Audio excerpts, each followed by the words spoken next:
Mon père m'a dit, tu n'as pas l'étoffe d'une PDG. Alors j'ai démissionné, et son entreprise s'est effondrée.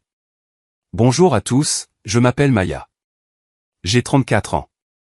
Pendant 6 ans, j'ai dirigé le cabinet de conseil de mon père. Pas officiellement, pas sur le papier, mais chaque client connaissait ma voix. Chaque proposition portait mon empreinte. Chaque crise atterrissait sur mon bureau à 2 heures du matin, pendant que mon demi-frère Connor, âgé de 27 ans et tout juste rentré de sa 3e année sabbatique, apprenait à épeler correctement le mot synergie. J'ai commencé chez Caldwell & Associates le lendemain de ma remise de diplôme universitaire. 22 ans, un diplôme de commerce encore chaud de l'imprimante, prêt à faire mes preuves. Mon père, Richard Caldwell, se tenait derrière le bureau en acajou de son bureau d'angle et m'a dit, « Tu commenceras au service client. Tu graviras les échelons, comme tout le monde. » C'est ce que j'ai fait. Je travaillais le week-end. Je prenais les clients difficiles, ceux qui hurlaient à propos des délais et des budgets. J'ai appris le métier de A à Z, les opérations, la finance, la stratégie, la mise en œuvre. Au bout de 2 ans, je gérais des comptes d'une valeur de 2,3 millions d'euros par an. Au bout de 3 ans, les associés principaux me demandaient par mon nom. Mon père s'est remarié quand j'avais 25 ans. Patricia a fait entrer Connor, alors âgé de 20 ans, dans nos vies. Un garçon gentil, sans but, mais gentil. Il a fait la fête pendant ses études de commerce, citait des livres sur le leadership qu'il avait survolé pendant ses gueules de bois, et se présentait au dîner de famille avec des histoires et événements de réseautage qui ressemblaient plus à des soirées de fraternité. 6 mois après le mariage, mon père m'a convoqué dans son bureau. « Connor rejoint l'entreprise », a-t-il dit. « Je veux que tu le formes. Montre-lui les ficelles du métier. Il fait partie de la famille maintenant. » J'ai hoché la tête. La famille est de la famille. C'est ce que je me suis dit. La formation a commencé simplement. J'ai expliqué à Connor l'intégration des clients, la rédaction de propositions, et les bases de la gestion de projet. Il hochait la tête, prenait des notes sur son iPad, et posait des questions étonnamment bonnes.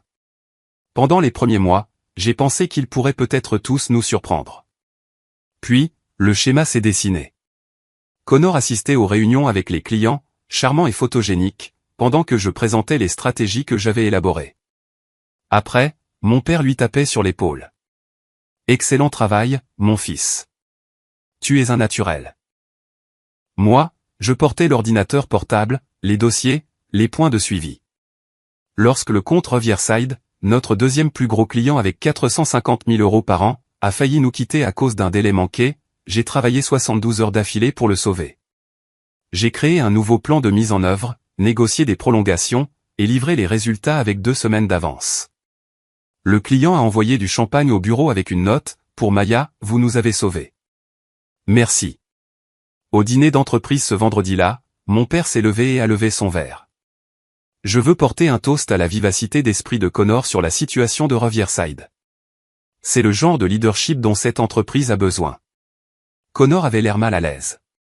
J'ai regardé mon assiette. Madame Chin, notre directrice de bureau depuis 20 ans, m'a trouvé plus tard dans la salle des fournitures. Je ne pleurais pas. Je me tenais juste là, tenant du papier d'imprimante, fixant le vide. Il sait, a-t-elle dit doucement. Richard sait que tu as sauvé Riverside. Tout le monde le sait. Alors pourquoi? Parce que l'admettre, c'est admettre qu'il a plus besoin de toi qu'il ne veut le reconnaître. Elle m'a serré l'épaule. Tu n'es pas invisible, Maya. Tu es essentiel. C'est une différence. Le travail invisible a continué. J'ai formé Connor pendant 6 ans. Je lui ai montré comment lire les états financiers, gérer les relations avec les fournisseurs, et mener des conversations difficiles. Il a appris, lentement, à paraître compétent en réunion. Il n'a jamais appris à faire le travail réel. Quand les clients appelaient en urgence, c'est moi qu'ils appelais. Quand les propositions nécessitaient une dernière relecture à minuit, c'est moi qui la faisais. Quand la présentation trimestrielle au conseil d'administration devait être préparée, c'est moi qui la préparais. Puis je regardais Connor la livrer, sous les applaudissements. Mon père a créé un nouveau rôle pour Connor en 4e année, vice-président junior des initiatives stratégiques. Le poste comprenait un bureau d'angle, un salaire de 120 000 euros, et des cartes de visite avec des lettres dorées. J'étais toujours consultante senior, à 95 000 €, dans un box près des toilettes. Tu fais un travail important, m'a dit mon père quand je l'ai interrogé sur ma propre promotion, un travail en contact avec les clients, le fondement de cette entreprise. Je suis ici depuis 9 ans, ai-je dit. Je gère des comptes d'une valeur de 4,5 millions d'euros. J'ai formé chaque nouvelle recrue au cours des 3 dernières années. Je n'ai jamais manqué un délai ni perdu un client. Et nous apprécions cela. Mais le leadership, c'est plus que des compétences techniques, Maya. C'est une question de vision, de prestance. Connor a ce charisme naturel auquel les clients réagissent. Connor, qui avait appelé un client un mec dans un email la semaine précédente. Connor, qui avait manqué une présentation majeure parce qu'il avait la gueule de bois après un enterrement de vie de garçon. Connor, qui m'avait demandé de lui expliquer la différence entre le chiffre d'affaires et la marge bénéficiaire alors qu'il était censé présenter notre stratégie financière aux investisseurs. Mais Connor était charmant. Connor jouait au golf avec mon père tous les jeudis. Connor appelait Patricia maman et faisait rire mon père au dîner. Connor était le fils que mon père avait toujours voulu. Moi, j'étais juste la fille qui faisait tout fonctionner. Le point de rupture est survenu un mardi d'octobre. Mon père a convoqué une réunion de tout le personnel à 15 heures. Inhabituel, mais pas sans précédent. J'ai supposé que c'était à propos du nouveau client que nous venions de signer un contrat de 680 000 € que j'avais négocié pendant 6 semaines. J'avais préparé une brève présentation sur le calendrier de mise en œuvre. La salle de conférence s'est remplie. 23 employés, des associés principaux aux analystes juniors. Mon père se tenait au bout de la table. Connor, à ses côtés, dans un costume bleu marine que je l'avais aidé à choisir le mois dernier. Merci à tous d'être venus, a commencé mon père. J'ai une annonce passionnante à faire concernant l'avenir de Caldwell et Associates. Il a parlé de croissance, de positionnement sur le marché, de la nécessité d'un nouveau leadership pour nous faire entrer dans la prochaine décennie. Je regardais mes collègues hocher la tête, prendre des notes, supposant que ce n'était qu'un autre discours de vision d'entreprise. C'est pourquoi, a poursuivi mon père, j'ai le plaisir d'annoncer que Connor Caldwell assumera le rôle de président, avec effet immédiat. La salle a éclaté en applaudissements polis, professionnels, attendus. Je suis resté figé. Président. Pas vice-président senior, pas directeur exécutif. Président. Le rôle juste en dessous du PDG, le rôle qui contrôlait les opérations, la stratégie, les relations avec les clients. Le rôle que je remplissais, officieusement, depuis 3 ans. Connor apporte une nouvelle perspective et un leadership naturel à ce poste, a déclaré mon père, rayonnant. Je suis convaincu qu'il mènera Caldwell et Associates vers de nouveaux sommets. Connor s'est levé, a serré des mains, a accepté les félicitations.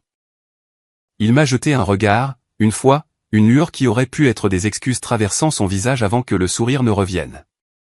Après la réunion, je suis retourné à mon box.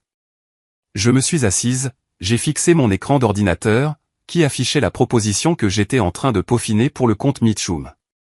Mon père est apparu à l'entrée de mon box 1 heure plus tard. Je veux que tu aides Connor à faire la transition vers son nouveau rôle, a-t-il dit. Pas demandé, dit. Tu connais les opérations mieux que quiconque. Passe les 2 prochaines semaines à lui expliquer tes principaux comptes et processus. Mes comptes, ai-je répété. Les comptes de l'entreprise. Maya, tu as l'esprit d'équipe. Je sais que tu feras en sorte que tout se passe bien.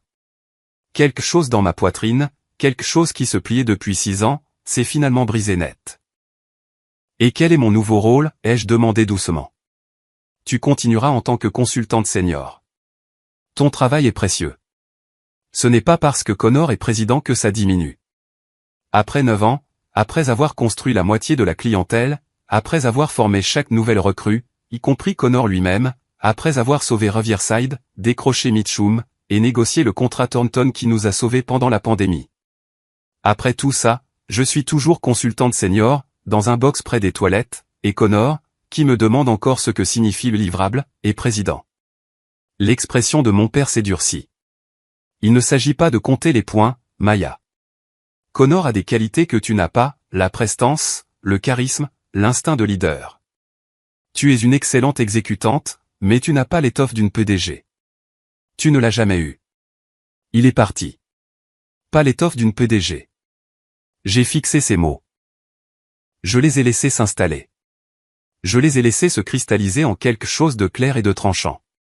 Madame Chin est apparue avec du thé 1 heure plus tard, elle l'a posé sur mon bureau sans un mot. En se tournant pour partir, elle a fait une pause. Ma fille travaille chez Kramer Industries, a-t-elle dit doucement. Ils sont toujours à la recherche de stratèges seniors. Je pourrais faire une présentation, si tu le souhaites. Je l'ai regardée. Elle a souri tristement. Juste quelque chose à considérer, a-t-elle dit. Ce soir-là, je me suis assise dans mon appartement avec mon ordinateur portable. J'ai ouvert la feuille de calcul que je tenais depuis 3 ans. Pas intentionnellement, juste professionnellement. Une habitude de ma documentation compulsive de tout, chaque compte client que je gérais, chaque proposition que j'avais rédigée, chaque contrat que j'avais négocié, chaque crise que j'avais résolue, chaque nuit blanche, chaque week-end, chaque jour férié que j'avais travaillé pendant que Connor postait des stories Instagram depuis des vacances à la plage. Les chiffres étaient stupéfiants. En 6 ans, j'avais apporté 18,7 millions d'euros de nouveaux contrats. J'avais fidélisé les clients avec un taux de renouvellement de 94%. J'avais formé 11 employés qui avaient été promus avant moi. J'avais construit les fondations du succès de Caldwell et Associates, et ma récompense était de regarder quelqu'un d'autre obtenir le crédit pour la maison. L'email de Kramer Industries est arrivé le lendemain matin. Objet, offre confidentielle, poste de directeur principal de la stratégie.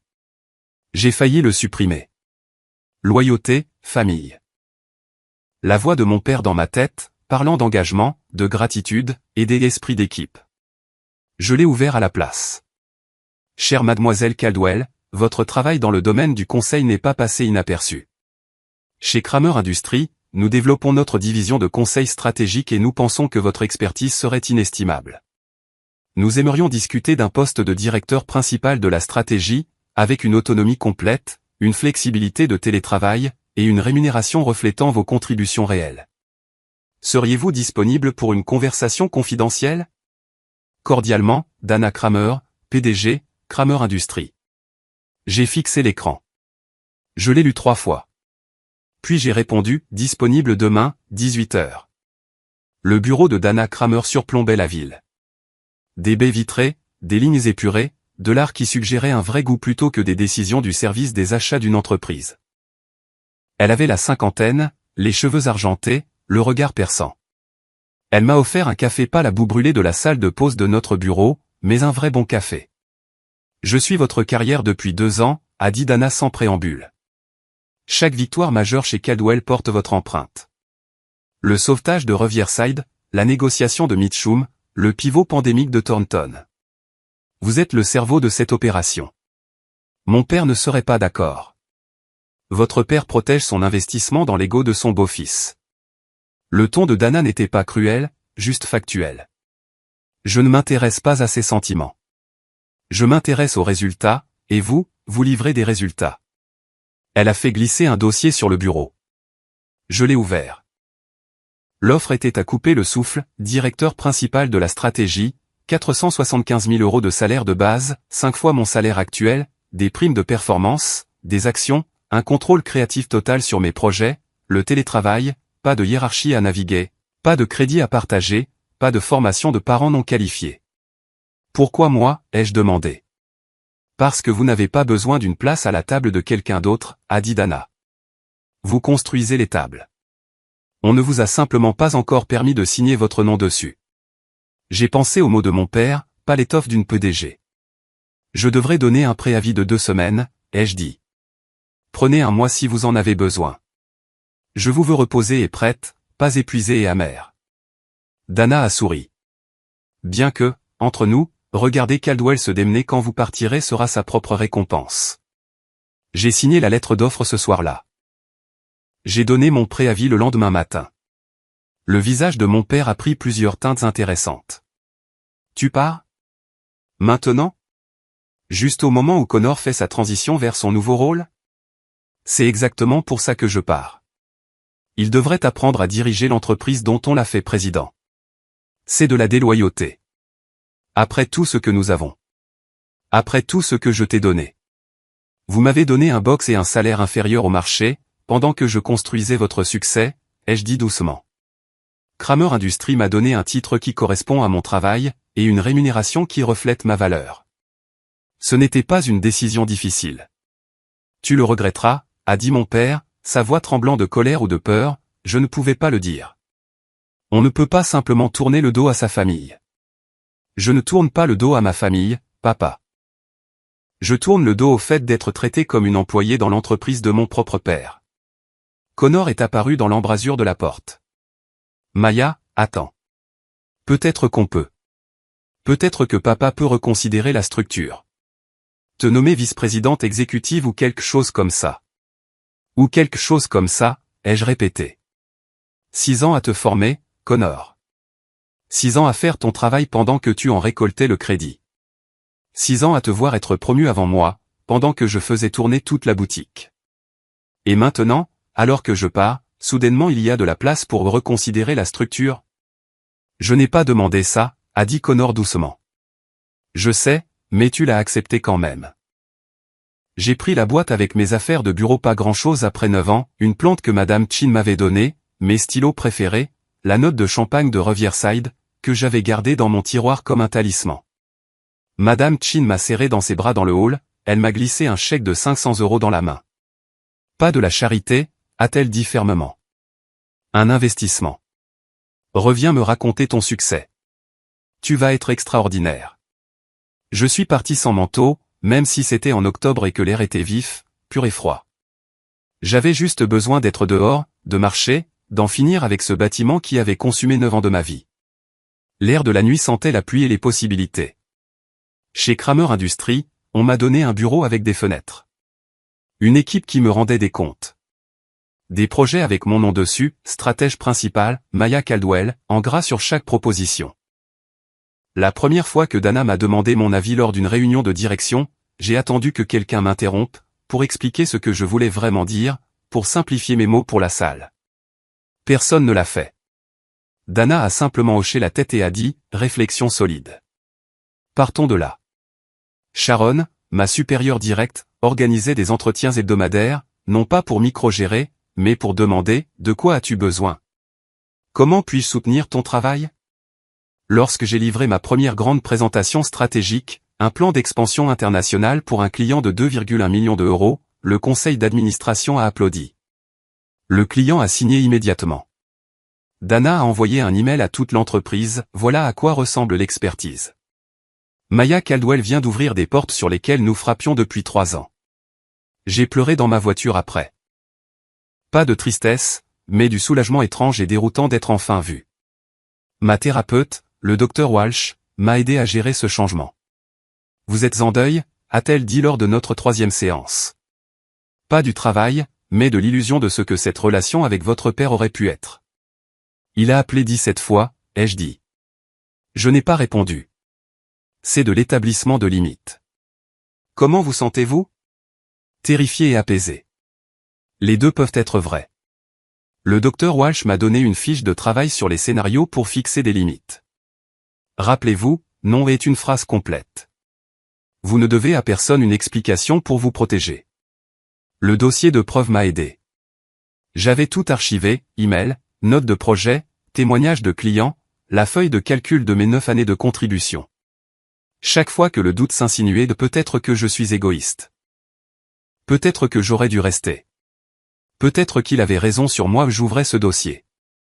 Je laissais les données parler. Les données disaient, tu as toujours été suffisante. Il ne pouvait simplement pas l'admettre. 3 mois après mon arrivée chez Kramer, le séisme a frappé Caldwell et Associates. Ça a commencé avec Riverside. Ils ont appelé Connor pour une question de routine sur le renouvellement de leur contrat. Connor, qui n'avait jamais lu le contrat, a bafouillé sa réponse, a donné des informations contradictoires. Le client a rappelé 3 fois, de plus en plus frustré. Puis, ils m'ont appelé. Maya, Dieu merci. Écoutez, nous avons des problèmes avec Caldwell, et je sais que vous êtes parti, mais est-ce que Kramer Industries serait intéressé pour reprendre notre compte? J'ai pensé à la loyauté, à la famille, à la bonne chose à faire. Puis j'ai pensé à 6 ans de travail invisible. Laissez-moi vous mettre en contact avec notre directeur des services clients, ai-je dit. Riverside a transféré son compte de 450 000 € chez Kramer la semaine suivante. Ensuite, Michou m'a appelé, le compte que j'avais décroché et géré pendant 2 ans. Connor avait manqué 2 de leur bilan trimestriel. Lorsqu'ils avaient exprimé des inquiétudes sur l'orientation stratégique, il leur avait assuré, l'équipe s'en occupe, sans comprendre quelles étaient ces inquiétudes. Nous ne voulons pas l'équipe, m'a dit le PDG de Mitchum autour d'un café. Nous vous voulons, vous. Vous avez toujours été le cerveau derrière Caldwell. Nous ne faisons que suivre les résultats. Mitchum a apporté 680 000 € à Kramer. La 3e défection a fait les gros titres, Thornton Industries transfère son compte de conseil à Kramer, à la recherche d'un leadership éprouvé. Mon téléphone a explosé de messages. Connor d'abord, le ton n'étant plus décontracté, Maya, on doit parler. Papa est. Peux-tu m'appeler, s'il te plaît? Puis des membres du conseil de Caldwell, peut-être pourrions-nous organiser une réunion, pour discuter des possibilités. Puis mon père, tu débauches nos clients. C'est du sabotage industriel. J'ai bloqué le numéro. Le docteur Walsh m'avait préparé à cela. Ils vont intensifier leurs efforts quand ils réaliseront qu'ils ne peuvent plus vous contrôler. Attendez-vous à des ordres, puis à de la culpabilisation, puis à des menaces, puis à des supplications. N'engagez la conversation que si vous le souhaitez. Je ne le souhaitais pas. Dana, cependant, était ravie. 3 grands comptes en 3 mois. Maya, vous n'êtes pas seulement douée pour ça. Vous êtes exceptionnelle. Je vous promeux au poste de directrice exécutive de la stratégie. Voici votre nouveau package de rémunération. La nouvelle offre incluait des actions d'une valeur de 850 000 € à leur acquisition. J'avais gagné plus en 3 mois chez Kramer qu'en 9 ans chez Caldwell. La confrontation a commencé au 4e mois. Connor s'est présenté à mon immeuble. Le portier a appelé. Il y a un certain Connor Caldwell pour vous. Dites-lui que je ne suis pas disponible. Sur l'écran de la caméra du hall, j'ai regardé Connor se tenir là pendant 10 minutes, l'air perdu, avant de finalement partir. Mon père a essayé ensuite. Il s'est présenté à mon immeuble de bureau, a réussi à passer la sécurité, et a attendu dans le hall. L'assistante de Dana l'a intercepté. Mademoiselle Caldwell ne prend pas de rendez-vous aujourd'hui. Souhaitez-vous laisser un message? Le message qu'il a laissé était un message vocal de 17 minutes.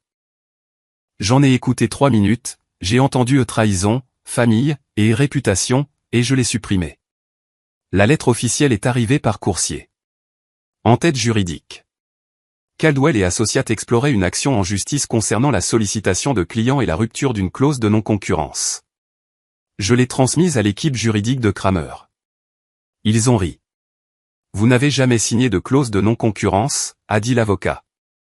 Et le fait que des clients choisissent de suivre leur consultant préféré n'est pas de la sollicitation. Si Caldwell veut nous poursuivre, nous les poursuivrons en retour pour vol de salaire. Vous avez fait un travail de niveau directeur, au salaire de consultante, pendant des années. J'ai envoyé un seul texto à mon père, j'ai des preuves de 9 ans de contribution. Vos avocats trouveront ça coûteux.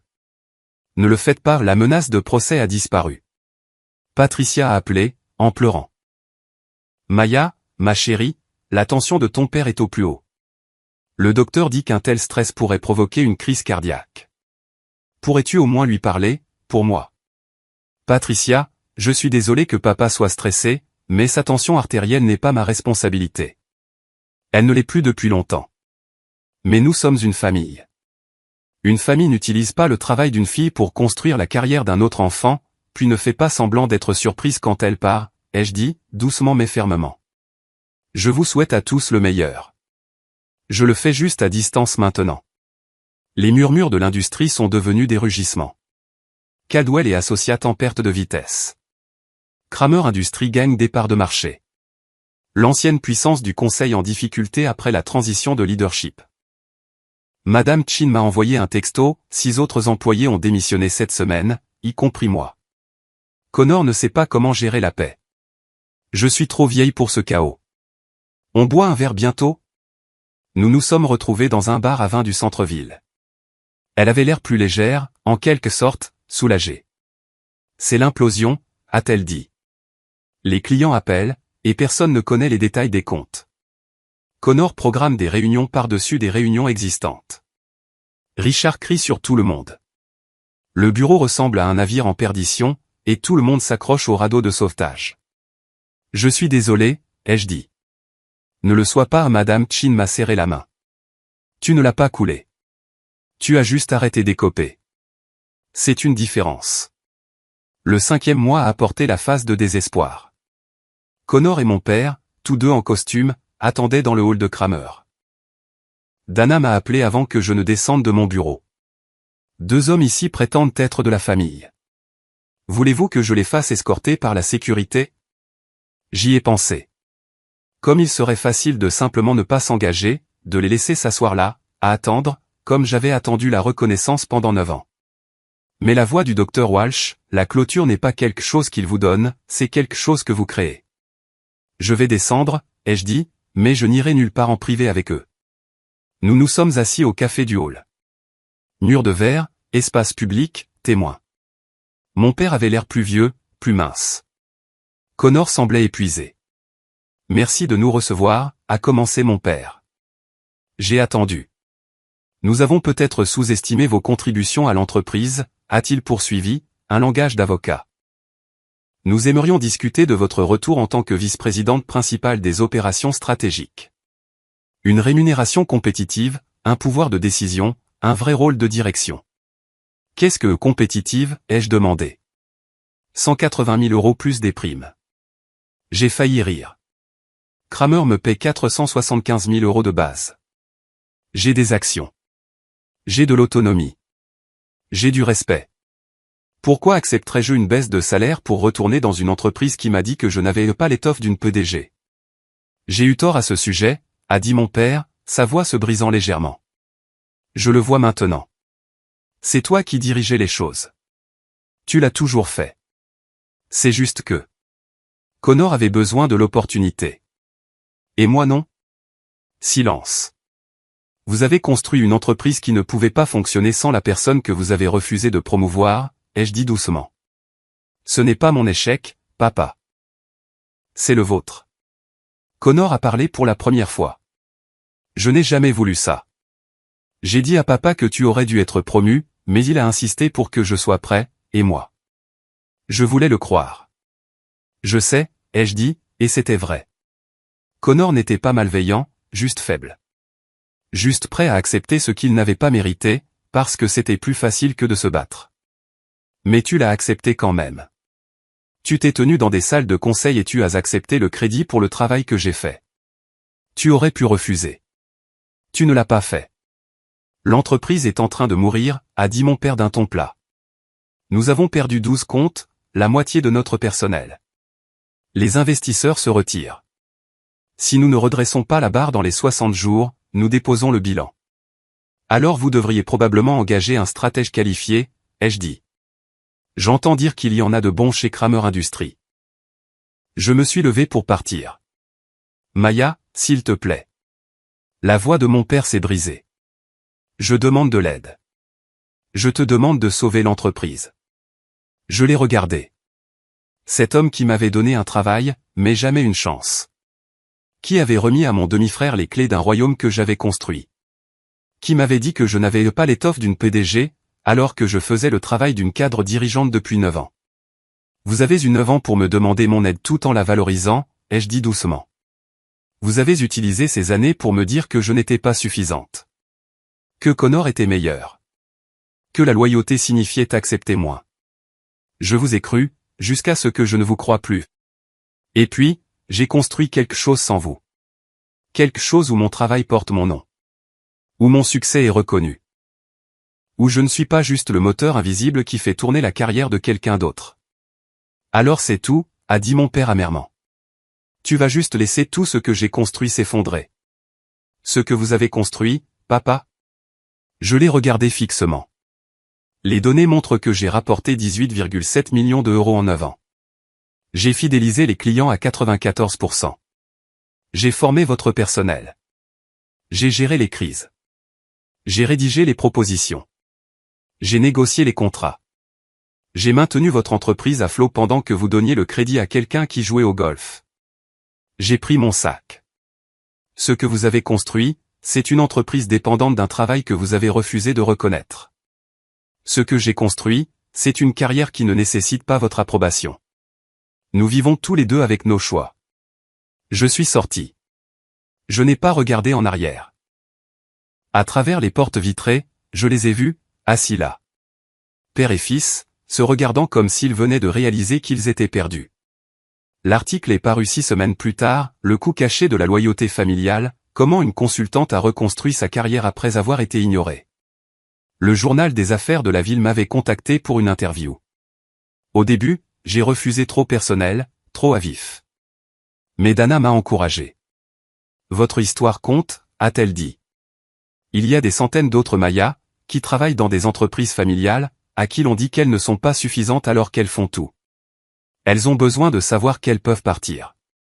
L'interview était juste, factuelle. Je n'ai pas nommé Caldwell directement, mais les détails étaient suffisamment spécifiques. Le journaliste a fait d'excellentes recherches. J'ai passé 9 ans à construire la carrière de quelqu'un d'autre, tout en m'entendant dire que je n'avais pas l'étoffe d'une dirigeante, explique Caldwell. Les données montraient le contraire. Parfois, les personnes qui devraient voir votre valeur sont les dernières à le faire. L'article mentionnait mon nouveau titre chez Kramer, mon portefeuille de clients prospère, mon rôle de conférencière principale à la prochaine conférence de l'Alliance des affaires de la ville. Il est devenu viral dans les cercles professionnels. Ma boîte de réception a été inondée de messages de femmes dans des entreprises familiales, d'hommes dans des entreprises familiales. De tous ceux qui avaient déjà été négligés, sous-évalués, à qui l'on avait dit qu'ils n'étaient pas tout à fait à la hauteur pour une promotion, pendant que quelqu'un de moins qualifié obtenait le bureau d'angle. Merci d'avoir pris la parole. Je suis dans la même situation. Votre histoire m'a donné le courage de partir. 8 ans à faire le travail de mon frère. Lire ceci m'a aidé à voir que je ne suis pas folle. Connor a envoyé un texto, j'ai lu l'article. Tu avais raison sur tout. Je suis désolé. Je n'ai pas répondu. Mon père a envoyé un dernier email, tu as humilié cette famille publiquement. N'attends pas de pardon. J'ai répondu, je n'en attends pas et puis j'ai bloqué l'adresse. La déclaration de faillite a été annoncée 3 semaines avant le gala de l'Alliance des affaires de la ville. Caldwell et Associates déposent le bilan, une icône de l'industrie s'effondre. L'article détaillait l'effondrement, perte de clients, départ de personnel, négociations d'investisseurs échouées. Le bâtiment a été vendu pour couvrir les dettes. Richard Caldwell se retirait. Connor Caldwell, poste supprimé. Je n'ai rien ressenti ni satisfaction, ni culpabilité, juste une tristesse étrange et distante pour ce qui aurait pu être, si mon père avait choisi différemment. Madame Chin a appelé. Comment vas-tu avec la nouvelle? Je vais bien. Vraiment. Est-ce étrange? Non, ma chérie. Cela signifie que tu as guéri. Tu as construit quelque chose de nouveau. Les vieilles choses ne sont plus que de vieilles choses maintenant. Il avait raison. J'ai construit quelque chose de nouveau. Chez Kramer, je venais de conclure un contrat avec un client international de 3,2 millions d'euros. Dana me promouvait à nouveau, vice-présidente du développement stratégique. Mon équipe était passée à 8 personnes, que j'avais toutes formées comme j'aurais aimé être formée, avec patience, reconnaissance, et des opportunités de briller. Jennifer, l'une de mes analystes, a amené sa famille au bureau pour l'annonce de sa promotion. Ses parents l'ont serrée dans leurs bras, pleurant de fierté. Nous avons toujours su que tu étais brillante, a dit son père. Je me suis excusé pour aller aux toilettes, j'ai pleuré pendant 5 minutes, et je suis revenu avec un sourire. Le docteur Walsh m'a aidé à gérer ça. Vous ne pleurez pas ce que vous avez perdu. Vous pleurez ce que vous n'avez jamais eu. Est-ce que ça fera toujours mal? Ça fera moins mal. Et un jour, vous réaliserez que la liberté vaut plus que l'illusion. Le gala de l'Alliance des affaires de la ville était en cravate noire. 500 professionnels dans une salle de bal d'hôtel, avec des lustres en cristal et du vin qui ne venait pas de carton. J'étais la conférencière principale. Sujet, construire le leadership en dehors des structures traditionnelles. Dana a ajusté mon col en coulisses. Nerveuse? Terrifiée. Bien. Ça veut dire que ça te tient à cœur. Elle a souri. Ils ont de la chance de t'entendre. Va leur montrer à quoi ressemble quelqu'un de sous-estimé. Je suis monté sur scène sous les applaudissements. J'ai balayé la foule du regard. Au fond, mal caché derrière une colonne, se trouvaient mon père et Connor. Tous deux en costume qui semblait cher, mais usé. Le visage de mon père était décharné. Connor avait l'air de vouloir disparaître. J'aurais pu appeler la sécurité. J'aurais pu les faire escorter. Au lieu de cela, j'ai commencé mon discours. Il y a 6 ans, je travaillais pour une entreprise qui me disait que la loyauté était plus précieuse que le leadership. Je les ai crus, jusqu'à ce que je réalise que la loyauté sans respect n'est que de la servitude. J'ai parlé du travail invisible, de la documentation, de la tenue de dossier, de la connaissance de sa valeur en données. De la reconnaissance du moment où l'on construit le royaume de quelqu'un d'autre, pendant que son propre potentiel pourrit dans un box. On m'a dit que je n'avais pas l'étoffe d'une PDG, ai-je dit, en regardant directement mon père, par quelqu'un qui ne pouvait pas diriger son entreprise sans la personne qu'il refusait de promouvoir.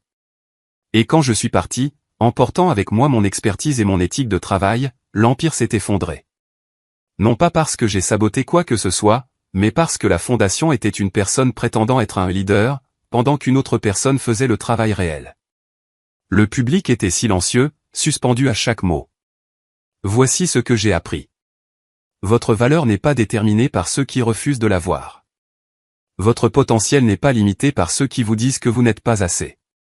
Et la loyauté envers les gens qui vous sous-estiment n'est pas une vertu. C'est de l'autodestruction. J'ai parlé de Kramer, de Dana qui disait « Vous construisez les tables », de Sharon qui demandait de quoi j'avais besoin au lieu de me dire quoi faire. D'être enfin dans une pièce où ma voix n'avait pas besoin d'être filtrée par l'ego de quelqu'un d'autre. Si vous travaillez quelque part qui vous traite comme une fondation au lieu d'un architecte, documentez tout. Construisez votre dossier de preuve. Et quand vous serez prêt, partez. Ne menacez pas. Ne négociez pas, partez, tout simplement. Construisez quelque chose de nouveau. Construisez quelque chose qui porte votre nom. Les applaudissements ont été assourdissants. Une ovation debout. Après, des dizaines de personnes voulaient me parler, partager leurs histoires, demander des conseils. Mon père et Connor se sont approchés alors que la foule se clairsemait. La sécurité a remarqué, a commencé à avancer. Je leur ai fait signe que non. Ce discours, a dit mon père. Sa voix était basse, vaincue. Tu parlais de moi. Je parlais d'un système qui protège l'ego plutôt que la compétence. Vous n'étiez qu'un exemple. Je n'ai jamais réalisé à quel point l'entreprise venait de toi. Vous ne vouliez pas le réaliser, papa. C'était plus facile de donner le crédit à Connor que d'admettre que vous aviez construit quelque chose de dépendant de la fille que vous n'arrêtiez pas de dire qu'elle n'était pas suffisante. Connor s'est agité, mal à l'aise. Pour ce que ça vaut, Maya, tu avais raison sur tout. Je n'étais pas prêt. Je m'inscris maintenant à une vraie formation en leadership, en partant de zéro. Bien, ai-je dit, et je le pensais. Tu en seras meilleur. Mon père m'a regardé avec quelque chose qui aurait pu être de la fierté, ou du regret. Tu as construit quelque chose de remarquable ici. Je sais. Y a-t-il, il s'est arrêté, a recommencé. Y a-t-il une possibilité de réconciliation? Je ne peux pas effacer le passé, mais peut-être. Papa, je te pardonne. Les mots m'ont surprise, mais ils étaient vrais. Je te pardonne de ne pas avoir vu ma valeur. D'avoir choisi Connor plutôt que l'équité. D'avoir construit une entreprise sur mon travail tout en me qualifiant d'inadéquate. Je pardonne tout ça. Une lueur d'espoir a brillé dans ses yeux. Mais le pardon n'est pas la réconciliation, ai-je continué doucement. Ce n'est pas un accès. On peut être pardonné et ne pas faire partie de ma vie. Ce sont des choses distinctes. Je suis ton père. Tu le es. Et j'espère que tu construiras quelque chose de nouveau. Quelque chose où tu valoriseras les gens qui font le travail. Mais j'ai construit ma propre table maintenant. Et il n'y a pas de place ici pour les gens qui ont passé des années à me dire que je n'en méritais pas une. Je me suis tourné pour partir. J'ai fait une pause. Merci, cependant, de m'avoir refusé cette promotion. Si vous m'aviez nommée présidente, je ne serais jamais parti. Je n'aurais jamais appris de quoi j'étais capable sans vous. Alors, sincèrement, merci de m'avoir montré que je n'avais pas besoin de votre approbation pour réussir. Je suis parti. Cette fois, j'ai regardé en arrière, juste une fois. Ils se tenaient là, père et fils, me regardant disparaître dans la foule de professionnels qui connaissaient mon nom, connaissaient mon travail, et me traitaient comme l'architecte que j'avais toujours été. 6 mois plus tard, j'ai lancé mon propre cabinet de conseil, Caldwell Strategic Group. Non pas pour concurrencer mon père, ni par vengeance, mais parce que Dana avait dit quelque chose qui m'était resté, vous construisez les tables. C'est ce que j'ai fait. J'ai construit une entreprise qui valorisait la documentation, reconnaissait les contributions, et promouvait au mérite. J'ai embauché Madame Chin. Jennifer est venue de Kramer en tant qu'analyste senior. Nous étions petits, 8 personnes, mais rentables, éthiques, et en croissance. Mon père a envoyé une carte. Félicitations pour ton entreprise. Fier de toi. Je l'ai classé. Je n'ai pas répondu. Connor a envoyé des fleurs. Tu avais raison. Partir de zéro est une leçon d'humilité. Bonne chance. J'ai envoyé une note de remerciement, professionnelle, brève. Les chiffres sont arrivés en fin d'année. Mon cabinet avait réalisé 1,8 million d'euros de revenus. Première année, petite équipe, partant de rien. Dana a appelé pour me féliciter. Tu l'as fait. Tu as construit quelque chose qui porte ton nom. Oui. Des regrets? J'y ai pensé. Aux 9 ans chez Caldwell. Au travail invisible. Au box près des toilettes. Au discours où mon père m'avait qualifié d'inadéquate. Aucun regret, ai-je dit. Tout m'a mené ici. Le dimanche, je suis allé à la plage. J'ai marché le long du rivage alors que le soleil se couchait, peignant le ciel d'orange et de violet. Le vent était froid, pur, portant l'odeur du sel et des possibilités. Mon téléphone a vibré. Un texto d'un numéro inconnu, c'est Richard. Je voulais juste dire que j'ai vu l'article sur le succès de la première année de ton cabinet. Tu as toujours été capable. Je suis désolé de ne pas avoir pu le voir. J'ai fixé le message. J'ai attendu la douleur familière du désir de son approbation, de sa reconnaissance, de sa fierté. Elle n'est pas venue. Je me sentais apaisé. Complète, sans sa validation. J'ai tapé, j'apprécie. J'espère que tu vas bien. Puis j'ai bloqué le numéro. Non par colère, mais par principe, par la compréhension que certaines portes se ferment, non par haine, mais parce que les garder ouvertes signifierait revenir en arrière, vers une version de moi-même qui n'existait plus. Les vagues déferlaient, régulières et éternelles. Je me suis assise sur le sable, j'ai sorti mon ordinateur portable, et j'ai esquissé la stratégie pour notre prochain pitch client. Au-dessus de moi, le ciel s'est assombri, parsemé d'étoiles. J'ai travaillé jusqu'à ce que le froid me ramène à ma voiture, à mon appartement, à la vie que j'avais construite de mes propres mains documentée, créditée, valorisée, mienne. Le bâtiment de Caldwell et Associates s'était éteint, étage par étage, jusqu'à ce qu'il ne reste plus qu'une coquille vide et une enseigne brisée. Mais ailleurs, dans 8 bureaux remplis de gens qui se respectaient, les lumières brillaient de 1000 feux. J'ai construit ces tables. Je l'ai toujours fait.